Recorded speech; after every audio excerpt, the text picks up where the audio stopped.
आज हम पढ़ाने वाले हैं आप लोगों को पोर्टफोलियो के प्रश्न कराने वाले हैं। तो आप लोग इस क्लास को पूरा देखें।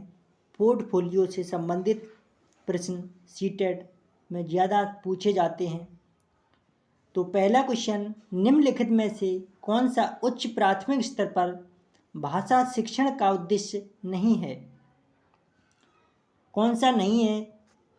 सही रूप में समझना, व्याकरण के नियमों को रटना, निजी अनुभवों के आधार पर भाषा का सृजनशील प्रयोग, या फिर दूसरों के अनुभवों से जुर्माना और संदर्भ में चीज़ों को समझना।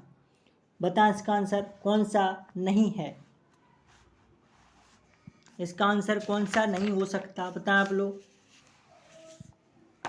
तो इसका जो आंसर है वो है व्याकरण के नियमों को रटना। बी इसका सही आंसर। नियमों को कभी रटना नहीं चाहिए, तो बी इसका सही आंसर। अगला क्वेश्चन, रंगमंच पर पर्दे के पीछे का स्थान कहलाता है।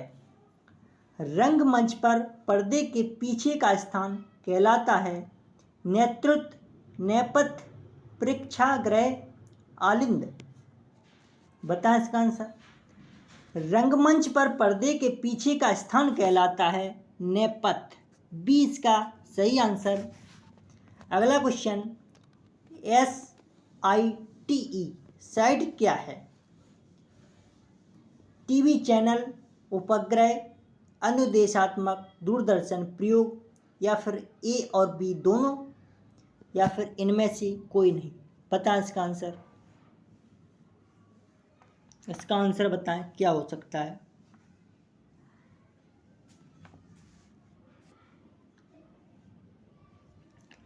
तो SITE साइट एक उपग्रह अनुदेशात्मक दूरदर्शन प्रयोग होता है। बी इसका सही आंसर। अगला क्वेश्चन, बच्चे का क्रमिक आकलन किया जाता है।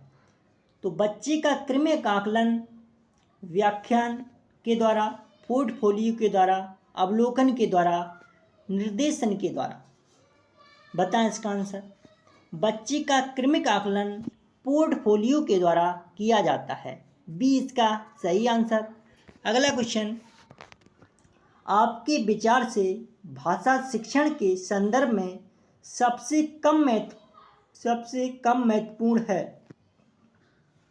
तो भाषा शिक्षण के प्रति शिक्षक का नज़रिया, भाषागत विविधता के प्रति संवेदनशीलता, भाषा के आकलन की प्रक्रिया, आय, किसी भाषा विशेष का साहित्य। बताएं इसका आंसर। बताएं इसका आंसर क्या होगा। इसका आंसर क्या होगा? तो इसका आंसर है, आपके विचार से भाषा शिक्षण के संदर्भ में सबसे कम महत्वपूर्ण है किसी भाषा विशेष का साहित्य। डी इसका सही आंसर। अगला क्वेश्चन, फरहीन अक्सर अपनी कॉपी में कुछ ना कुछ लिखती रहती है। एक भाषा शिक्षक होने के नाते आपकी क्या प्रतिक्रिया होगी? फरहीन का कोई बीमारी से उसका इलाज कराया जाए। गलत। फरहीन को कॉपी के पन्ने खराब करने की आदत उसे मना किया जाए। ये भी गलत। फरहीन अपनी मन की बातों की अभिव्यक्ति चाहती है, उसकी लेखन को कक्षा में प्रदर्शित करना चाहती। तो सी इसका सही आंसर है, सी। अगला क्वेश्चन, कहानी कथन के उद्देश्यों में कौन सा पक्ष शामिल नहीं है? शब्द भंडार का विकास, कल्पनाशीलता का विकास, सृजनात्मकता का विकास, भाषा के लिखित रूप से परिचय। कौन सा नहीं है? बताएं इसका आंसर। कौन सा नहीं है? बताएं इसका आंसर। तो इसका आंसर है भाषा के लिखित रूप से परिचय। डी इसका सही आंसर। अगला क्वेश्चन, कविता शिक्षण में कौन सा तत्व सबसे अलग करता है? भाषा, सोच, सबकी महत्ता। शब्द भंडार में वृद्धि, भाषा प्रयोग की छटाई, गेयता।